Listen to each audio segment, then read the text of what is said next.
বারুইপুরে একটি ডায়ালিসিস সেন্টারের উদ্বোধন। বিমান বন্দ্যোপাধ্যায়ের প্রতিক্রিয়া। বাংলাদেশ থেকে অবৈধ অনুপ্রবেশ নিরাপত্তার ক্ষেত্রে চিন্তার বিষয়, বিস্ফোরক দাবি অধ্যক্ষ বিমান বন্দ্যোপাধ্যায়ের।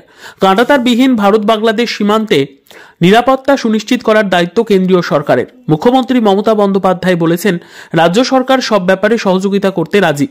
এই ব্যাপারে কেন্দ্রীয় সরকার যদি তৎপরতা দেখায়, রাজ্য সরকার সব ধরনের সহযোগিতা করবে। দুটো দেশের মধ্যে প্রপারলি বেড়া এবং ডিমার্কেশন হোক, কারণ ওখান থেকে অনেকেই অবৈধভাবে এদেশে ঢুকে পড়ছে। এটা আমাদের ক্ষেত্রেও, নিরাপত্তার ক্ষেত্রে অনেক চিন্তার বিষয়। সাংসদ অভিষেক বন্দ্যোপাধ্যায় সেবাশ্রয় প্রকল্প নিয়ে বিস্ফোরক মন্তব্য অধ্যক্ষ বিমান বন্দ্যোপাধ্যায়। ব্যক্তিগত উদ্যোগে করেছে, সরকারের কোনো সম্পর্ক নেই। অভিষেক তার নিজের প্রচেষ্টায় একটা চেষ্টা করেছে, ভালো প্রচেষ্টা, তাকে আমি ধন্যবাদ জানাই। কিন্তু সরকারি প্রচেষ্টা বাদ দিয়ে এই ধরনের চিকিৎসায় পরিবর্তন আসতে পারবে বলে আমি মনে করি না। সরকারি চিকিৎসা সরকারকে দায়িত্ব নিয়ে করতে হবে। কোনো ব্যক্তিগত মানুষ সরকারি চিকিৎসার দায়িত্ব নিয়ে করবেন, এটা কতটা সম্ভব হবে আমার পক্ষে বলা খুব মুশকিল। রানাঘাটের অস্মিকা দাসের পরে সোনারপুরের রিধিকা দাস, দুজনেই স্পাইনাল মাস্কুলার অ্যাট্রোফি টাইপ 1-এ আক্রান্ত। আর এই বিরল রোগের চিকিৎসার ইঞ্জেকশনের দাম 16 কোটি টাকা। জানি অধ্যক্ষ বিমান বন্দ্যোপাধ্যায় বললেন, এই বিষয়ে সরকার চিন্তা ভাবনা করছে। একটু আগেই বললেন যে অস্মিকা নিয়ে, রানাঘাটের অস্মিকা দাসের পরে সোনারপুরের রিধিকা দাস, দুজনেরই হচ্ছে যেটা ধরা পড়েছে তার খরচ চিকিৎসার জন্য 16 কোটি টাকার ইঞ্জেকশনের প্রয়োজন, যে ক্ষেত্রে স্বাস্থ্যসাথী কার্ড কোনো রকমভাবে কাজে আসছে না। সেই জায়গা থেকে আপনারা কিভাবে পাশে দাঁড়াবেন? আমার সঙ্গে এই ব্যাপারে কথাবার্তা হয়েছে। আমাদের যে প্রিন্সিপাল সেক্রেটারি যিনি রয়েছেন আমাদের স্বাস্থ্য দপ্তরের, তিনি এবং ডিএসএইচ, তাকেও আমি বলেছিলাম। মুখ্যমন্ত্রীর দপ্তরে ওনার সেক্রেটারির সঙ্গে কথা বলেছিলাম। ওরা বলেছিলেন একটা অল্টারনেটিভ ট্রিটমেন্ট বেরিয়েছে, সেই ট্রিটমেন্টটা বিভিন্ন জায়গায় দেওয়া হচ্ছে। আমাদের বারুইপুরের একটি বাচ্চা, তাকেও ঠিক 16 কোটি টাকার একটা ইঞ্জেকশনের প্রেসক্রাইব করা হয়েছে। আমি এই ব্যাপারে মাননীয় মুখ্যমন্ত্রীর দপ্তরে যোগাযোগ করেছিলাম।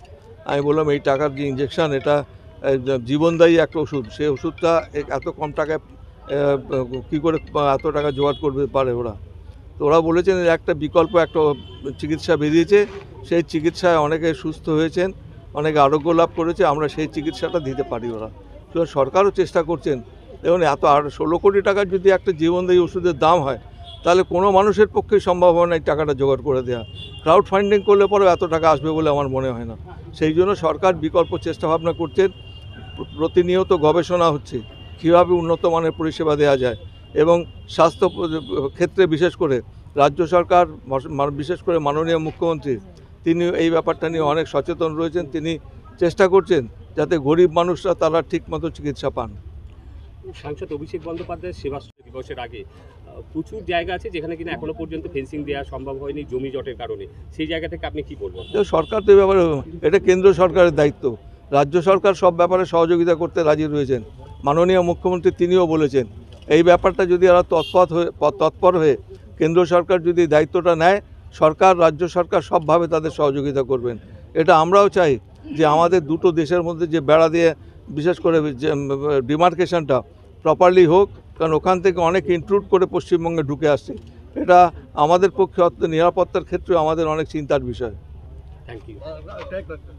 বিদ্যা, ব্যবসা, চাকরি, জটক বিচার, বিবাহ, পারিবারিক অশান্তি, সন্তান লাভ, বাস্তু সমস্যা, আরো যে কোনো সমস্যার সমাধানের একমাত্র সেরা ঠিকানা জ্যোতিষী প্রসাদ রায়।